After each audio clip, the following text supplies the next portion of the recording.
bizarre celebrity deaths, many of which I still have questions about. Part 4.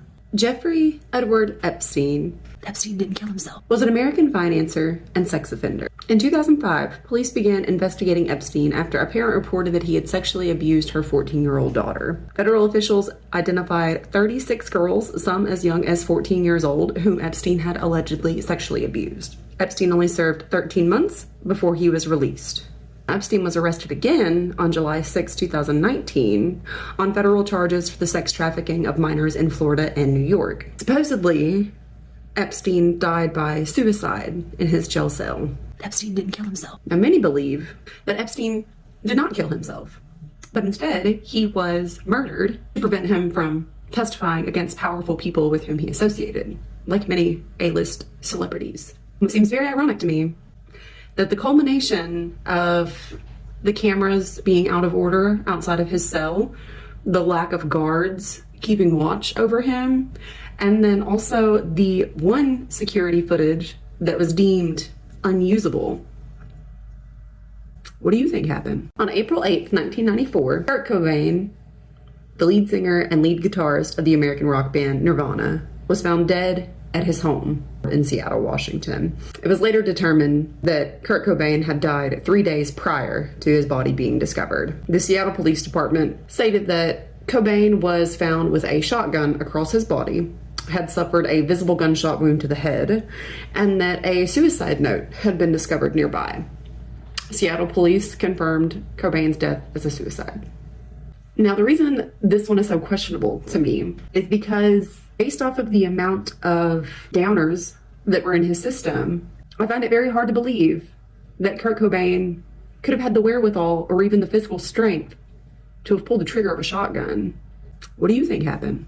This one's not so much a celebrity death, unless you believe the conspiracy theories that JonBenét Ramsey is actually Katy Perry, all grown up. I feel like it's mentionable because it is so questionable. JonBenét Ramsey was 6 years old when her parents woke up and found a ransom note in their home. It was a long handwritten ransom note.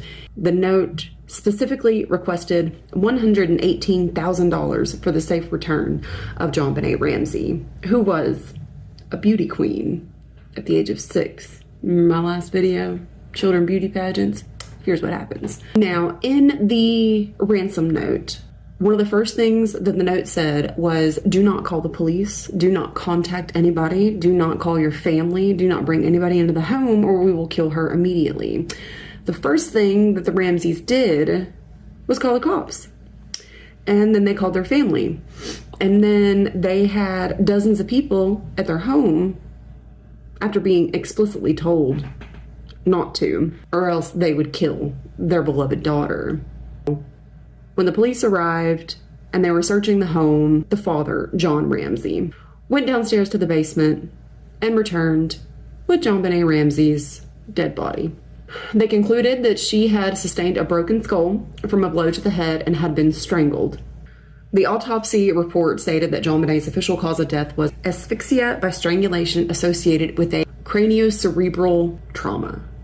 Her death was ruled a homicide. A lot of controversy around it because a lot of people see similarities between the handwritten ransom note and Patsy Ramsey's handwriting. Still considered a cold case, but there is something that I want to mention. When John discovered his 6-year-old daughter down in the basement 7 hours after the police were called, he did not scream for an ambulance. He did not immediately start CPR. He did not cradle JonBenét like a baby and cry over her dead body. But what he did do was pick her body up like you would a mannequin.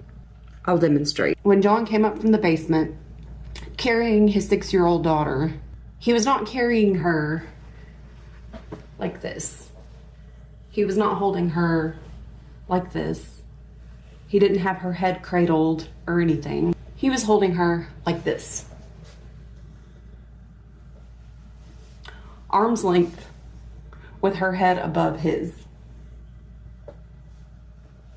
Now, I don't have any children, but if I did, I don't think that if I had just found my 6-year-old daughter, whether unresponsive or not, in the basement of my own home after I received a ransom note threatening to kill her, I don't think I'd be holding her at arm's length as if she was a mangy dog.